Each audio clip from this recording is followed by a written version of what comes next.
Welcome to The Explainer. Today, we're taking a really fascinating look at the internal psychology and honestly the theology of guilt. Specifically, we're going to look at how it quietly kills our peace and joy. We're drawing directly from some incredibly insightful source material today that maps out the toxic lies guilt tells us, and more importantly, how to actually counteract them. Let's get right into it. Listen to this quote from our source material today because it hits incredibly hard. It asks, have you ever gotten off your knees after praying, confessed your mistakes to God, but as soon as you stood up, that heavy weight in your chest didn't move an inch? Man, that perfectly establishes the core problem we're unpacking in this explainer. Guilt isn't just an uncomfortable feeling, right? According to the framework we're studying, it's this lingering, incredibly heavy weight that doesn't just vanish just because you want it to.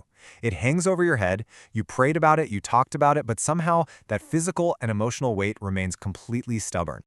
Okay, let's dive into this. The source for today's scriptural deep dive is a channel called Biblical Mindset. They really focus on renewing the mind through biblical truth, and they've put together this comprehensive framework detailing 7 specific lies that guilt tells you.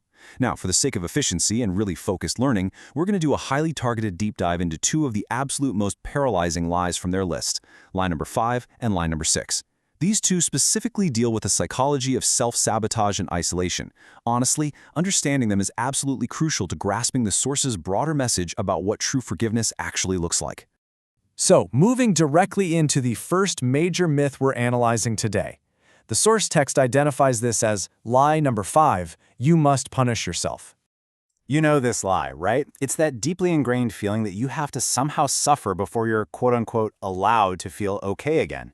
The source material points out that when we feel guilty, our immediate reaction is almost always this self-imposed penance. We withhold joy, we withhold rest, or even just basic kindness to ourselves. And why do we do this?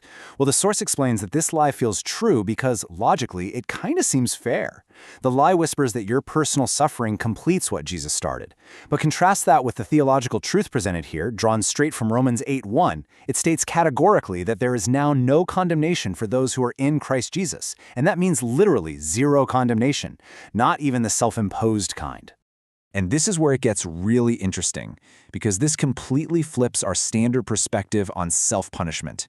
I mean, we tend to view beating ourselves up as a form of humility, right? Like we're being appropriately sorry. But the source material reframes it as something entirely different. It's actually pride. Think about it. By punishing yourself, you are essentially insisting that your own personal suffering is somehow required to finish what the cross already finished. You're trying to carry a punishment that, according to the theology being explained here, was already fully carried by someone else on your behalf. It's like trying to pay a massive restaurant bill that someone else already covered, tip included. You simply don't need to punish yourself because the bill has already been paid in full. Which brings us to the next major hurdle, identified by our source as lie number 6, you are the exception. If lie 5 was all about self-sabotage, lie 6 is about profound, heavy isolation.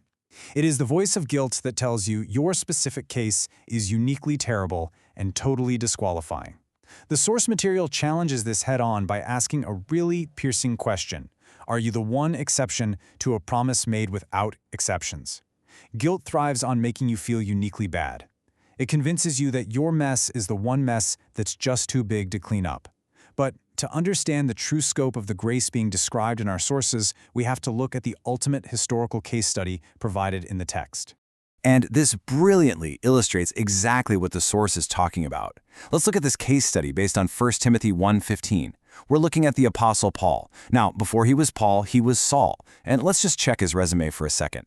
He was a literal murderer of early Christians. He hunted them down. By his own admission in the text, he calls himself the worst of sinners. And yet, what was the result? He was fully forgiven. The fundamental argument our source makes here is simple, but it is incredibly profound. If grace was vast enough to cover Paul's extreme resume, it absolutely, without a shadow of a doubt, covers yours.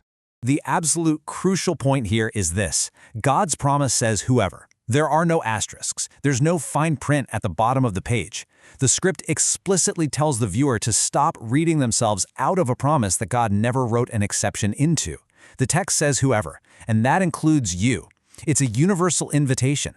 The guilt that tells you that you are somehow excluded from that whoever, well, based on the theology presented here, it is simply lying to you. So how do we fix it? That brings us to our final section, replacing guilt with gratitude. Look, knowing you're forgiven intellectually is one thing, but actually living it, that is another entirely. Thankfully, the source script provides an exact methodology to help you stop endlessly rehearsing your guilt. Here is their 4-step action plan. Step 1. Confess it specifically, but only once. Do it honestly, out loud, or in writing, and name exactly what happened. Okay, step 2. Receive the forgiveness verbally. You need to actually say out loud, "I am forgiven." Let your own ears hear your own voice speaking the truth. Now, step 3 is vital. When the guilt resurfaces later, and let's be real, it definitely will, don't reconfess that same sin. Remind yourself it was already covered. As the source says, confession was the door out, not a room to live in. And finally, step 4, replace the guilt ritual with a gratitude ritual. Whenever that memory comes creeping back, use it as a trigger to thank God for the cross instead of endlessly replaying the sin. Old guilt habits are super strong, but the source notes they weaken every single time you choose to practice truth over repetition. As we wrap up this explainer, I want to leave you with a really provocative thought drawn straight from the conclusion of our source script. Ask yourself right now, which of these guilt lies have you believed the longest without even realizing it? Have you been secretly punishing yourself, thinking that's what's required? Or maybe believing you were the one huge exception to grace? Listen, guilt was never meant to be your permanent address. If this deep dive resonated with you, the Source channel actually offers a full guide covering all 7 lies about guilt. But for now, just reflect on these 2, practice that gratitude ritual we just talked about, and start letting go of the weight you were never meant to carry. Thanks for joining me on this explainer, and we'll see you next time.